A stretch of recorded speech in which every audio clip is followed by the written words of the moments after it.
far greater than anything you've ever tried to imagine in your mind. The mind cannot comprehend it. Cannot begin. It's like casting a drop off your fingertip in the ocean. Doesn't do justice. Muhammad, peace be upon him, is a man like you've never read about.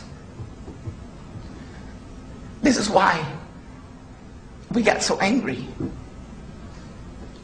And when they wrote these cartoons about him in Denmark, maybe a lot of us overreacted. Yes, we overreacted.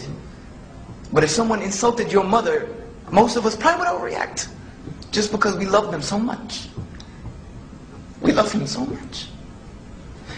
Because he gave us this pure religion, this great way of life that has changed me from being somebody that nobody wanted to be around to somebody who now wants to be around everyone, because I want them to know where I've been and what I've come through. And even though my grandmother passed away in 2002, and my parents are not Muslim yet, I'm working on them. They are very staunch, they are very strict Christians still. But they love me to death, and they love the fact that I'm Muslim. They will stand up and say, in a group of their own congregation, that I'm glad my son is a Muslim, wouldn't want him any other way. Because before, he did not have any respect for me. Even as a Christian, no respect for me. Now as a Muslim, he calls me every day. When I'm sick, he drops everything to come see me across the country. Why? Because his religion tells him he has to. This is a way of life people need. And I'm going to finish. Forgive me for not being able to compose myself. I'm going to finish with a statement of Bernard Shaw, who many of you may have read his works. He said about Muhammad in Islam, peace be upon him, that if a man like Muhammad were to assume leadership of the world today, he would solve every single problem. He would solve every single one of his problems during his afternoon cup of tea. This was this man. And this was the religion he founded. I can't remember his name off the top of my head. A man, it was just there, wrote a book called The Ranking 100. The most 100 influential people in history.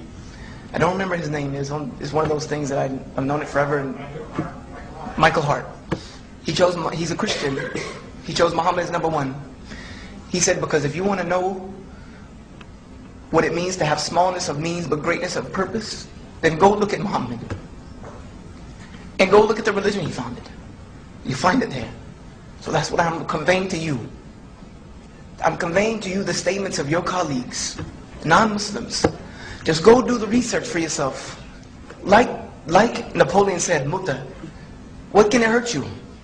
What can it hurt you?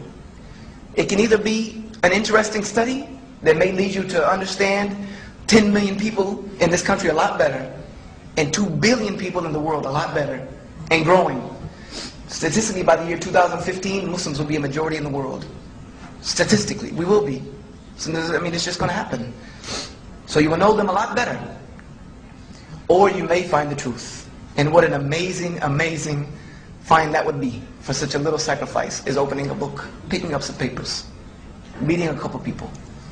I thank you for your time and hope that I have been of benefit.